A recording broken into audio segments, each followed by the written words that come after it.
Afternoon बच्चों।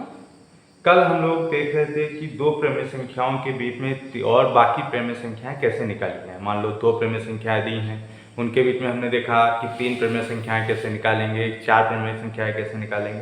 कल हमने दो टाइप के क्वेश्चन डिस्कस किए थे, जिसमें हमने एक में बताया था कि कोई दो नॉर्मल आपके नंबर को दिए हो, जैसे 2 और 3, और एक क्वेश्चन बताया था जिसमें कोई भिन्न दी हो, 1/5, 2/5, इस टाइप से कोई भी भिन्न दी हो। उसमें हम लोगों ने देखा था इसमें से दोनों के हर बराबर थे, ये दो नंबर थे, तो हमने टेक्निक बताई थी कैसे निकालते हैं।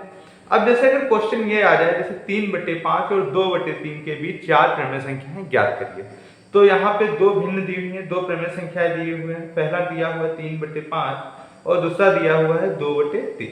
तो सबसे पहला काम हमारा ये होगा, इन भिन्नों के हमें हर को क्या करना है, बराबर करना है। तो हर बराबर कैसे करते थे, हम लोग पढ़ते आए हैं कि किसी भी दी हुई भिन्नों के हर बराबर करने के लिए जो आपके हर होते हैं दोनों के, उनका लासा निकाल लेते हैं, लघुत्तम समापवर्तक। तो 3 और 5 हमने लिख लिए, 2 से तो जाएगा नहीं, तो 3 से, 3 एकम 3, 5 तो 3 से जाएगा नहीं, फिर 3 से जाएगा नहीं, 4 से नहीं जाएगा, तो 5 ये तो एक ही रहेगा, 5 एकम 5। तो दोनों का जो लासा हो गया लघुत्तम समापवर्तक वो क्या आ जाएगा, 3 × 5, 5 × 15। तो ये 15 आ गया। उसके बाद हम क्या करेंगे भाई, इन दोनों के हर क्या बन सकते हैं, 15 बन सकते हैं। तो यहाँ पे 5 है, 5 में किससे गुणा की जाए कि ये 15 हो जाए, 3 से गुणा की जाए, तो 3 से हम ऊपर नीचे दोनों में क्या कर देंगे, गुणा कर देंगे। सेम इसमें 2/3 है, इसमें हमें 3 को 15 बनाना है, तो क्या करना पड़ेगा, 5 से गुणा करनी पड़ेगी। तो हमने ऊपर और नीचे दोनों में 5 से गुणा कर दी। तो अब ये जो भिन्नें थी हमारी वो आ गई 9/15 और 10/15। अब हमें क्या करना है, दो भिन्नें दी हुई है 9/15 और 10/15, इनके बीच में चार प्रमेय संख्याएं ज्ञात करना है। तो प्रमेय संख्याएं कैसे ज्ञात करते हैं, इसका मेथड हमने आपको बताया था। क्या बताया था कि जो भी जितनी भी हमें प्रमेय संख्या निकालनी, कितनी निकालनी है, 4। तो हम लोग क्या करेंगे, 4 + 1 = 5। 5 से दोनों भिन्नों में ऊपर नीचे गुणा कर देंगे। तो अब नेक्स्ट मेथड मतलब नेक्स्ट चरण क्या होगा, नेक्स्ट स्टेप क्या होगा, दोनों भिन्नों में हम लोग 5 से गुणा और भाग कर देंगे। तो ये अपना आ गया 45/15/75 और ये आ गया 50/75। अब हम क्या करेंगे, 45 से जैसे बताया था उस दिन 45/75, इसके बाद नेक्स्ट नंबर क्या आएगा 46/75, इसके बाद 47/75, 48/75, 49/75 और 50/75। तो ये देखो, ये फर्स्ट नंबर आपका, ये सेकंड नंबर जो हमारे नंबर दिए थे, इनके बीच में चार प्रमेय संख्याएं हमको मिल गई। तो कोई भी क्वेश्चन दिया हो, अगर कोई दो भिन्न दी हैं जिनके हर बराबर नहीं है, तो सबसे पहले हम उनके हर बराबर करते हैं, दोनों का लासा ले लेंगे, उसके बाद दोनों के हर बराबर कर लेंगे। उसके बाद जो जितने भी प्रमेय संख्या निकालनी है, 4 निकालनी है तो 4 + 1 कर दिया, 5 निकालनी होती 5 + 1 कर देते। जितनी प्रमेय संख्याएं चाहिए उसमें +1 करके उस भिन्न को ऊपर नीचे हर और अंश दोनों में गुणा कर लेते हैं।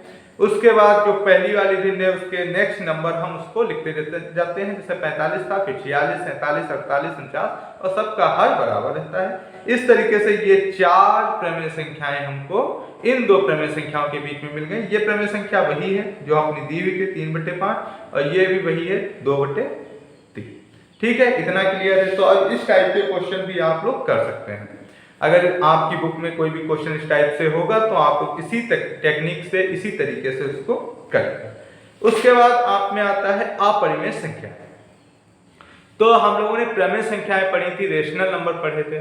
तो हमने बताया था प्रमेय संख्याएं क्या होती हैं। प्रमेय संख्याएं वो नंबर होते हैं जिनको हम लोग p/q फॉर्म में लिख सकते हैं, जहां पे p q क्या होते थे, हमारे इंटीजर्स होते थे और q हमारा 0 नहीं हो सकता था। ये चीज हमने पढ़ी थी, हमने बताया था प्रमेय संख्याएं क्या होती हैं और हमने डेफिनेशन लिखवाई थी।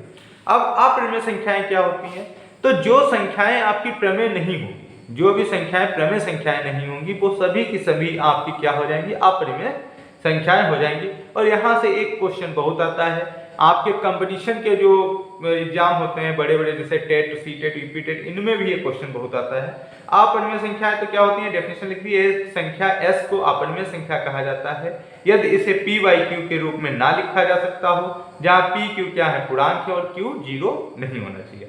तो हमने ये कल जो डेफिनेशन लिखवाई थी, इसकी डेफिनेशन में क्या है, सेम डेफिनेशन, बस वो चीज नहीं होनी चाहिए, जो प्रमेय नहीं होगी वो अपरिमेय होगी। फिर अपरिमेय संख्याओं का जो समुच्चय होता है, आपकी बुक में, कई बुक में q से केवल लिखा गया है, तो इसको q से डिनोट नहीं करते हैं, ये गलती है उसमें। इसको q उसकी पावर में i लिखते हैं, q इरेशनल नंबर। अपरिमेय संख्याओं को क्या बोलते हैं, इरेशनल नंबर बोलते हैं। q से जो नोटेशन हम करते हैं, q का मतलब होता है प्रमेय संख्या है, इसके ऊपर i लगा दिया, इसका मतलब क्या है, ये इरेशनल नंबर अपरिमेय संख्या है। तो अपरिमेय संख्याओं का समुच्चय क्या होता है, इसको qi से डिनोट करते हैं। इसमें वो सारे नंबर आएंगे जो प्रमेय संख्या नहीं। तो अब इसमें एग्जांपल जैसे स्क्वायर रूट 2, वर्गमूल 2, वर्गमूल 3 और पाई, ये सभी क्या है, आपकी अपरिमेय संख्याएं हैं, क्योंकि इनको हम p बाई क्यू फॉर्म में नहीं लिख सकते हैं। इससे रिलेटेड आपके यहाँ क्वेश्चन है, जैसे प्रूफ करने को कहेगा कि स्क्वायर रूट 2 आपकी अपरिमेय संख्या है, इसको प्रूफ करो, तो वो क्वेश्चन हम लोग करेंगे। ये क्वेश्चन यहाँ पे जो पाई लिखा हुआ है, इसको आप लोग को याद रखना है, यहाँ से क्वेश्चन बहुत आता है, बहुविकल्पी में डायरेक्ट क्वेश्चन आता है कि पाई आपकी प्रमेय संख्या है कि अपरिमेय संख्या है। तो पाई आपकी अपरिमेय संख्या है, इसको आप हमेशा याद रखिएगा। उसके बाद आता है आपके वास्तविक संख्याएं। तो वास्तविक संख्याएं क्या होती, प्रमेय और अपरिमेय संख्याएं, दोनों संख्याओं को अगर मिला दिया जाए तो जो संख्याएं मिलती हैं उनको हम बोलते हैं वास्तविक संख्याएं, जिनको इंग्लिश में बोलते हैं रियल नंबर, और इनका नोटेशन होता है r। तो r क्या होता है, रियल नंबर क्या होता है, q प्रमेय संख्याएं, यूनियन मतलब मिला दिया जाए दोनों को, यूनियन आप लोगों ने पढ़ रखा होगा, इरेशनल नंबर। तो इसका मतलब होता है यूनियन, ठीक है, इसका मतलब होता है यूनियन, मतलब इन दोनों को मिक्स कर दिया जाए तो जो सेट मिलेगा, जो नंबर्स मिलेंगे वो हमारे क्या होंगे, रियल नंबर, वास्तविक संख्या। तो एक चीज याद रखनी है, प्रमेय तथा अपरिमेय संख्याओं को दोनों को मिलाकर जो संख्याएं मिलती हैं उनको वास्तविक संख्याएं कहते हैं। अब एक चीज है, ये बहुत छोटी सी चीज है लेकिन बहुत बड़ी चीज है, यहाँ से क्वेश्चन आता है। तो हमने नेचुरल नंबर पढ़े, प्राकृतिक संख्याएं, होल नंबर पढ़े, आपकी पूर्ण संख्याएं, इंटीजर पढ़े, आपकी पूर्णांक, क्यू पढ़ा, आपके रेशनल नंबर या प्रमेय संख्याएं, और आपका वास्तविक संख्याएं। तो जो नेचुरल नंबर होते हैं, देखो नेचुरल नंबर में हम लोग 0 डाल देते थे तो वो हमारा बन जाता था W।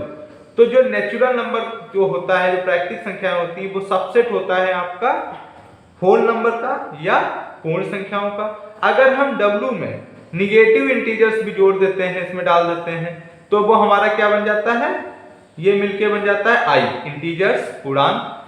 अगर पूर्णांक में आपके और भी जो भिन्न हैं वो इसमें अगर डाल दी जाए, जो भिन्न p बाई क्यू फॉर्म में नंबर्स और होते हैं वो भी इसमें डाल दिए जाएं, तो ये मिलके क्या बन जाता है, रेशनल नंबर।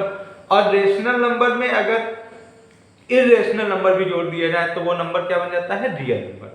तो ये एक छोटी सी चीज है, इसको याद रखिएगा, इन फ्यूचर बहुत काम आएगी। कल अब हम लोग क्या डिस्कस करेंगे, अपरिमेय संख्या का संख्या रेखा पे निरूपण। कोई भी अपरिमेय संख्या दी हुई है उसको संख्या रेखा पे कैसे हम लोग ड्रा करेंगे, वो चीज हम लोग कल देखेंगे। तो इसको थोड़ा सा आप लोग से देख के रखिएगा तो और भी ज्यादा कॉन्सेप्ट क्लियर हो जाएगा। कल हम लोग ये चीज पढ़ाई करेंगे।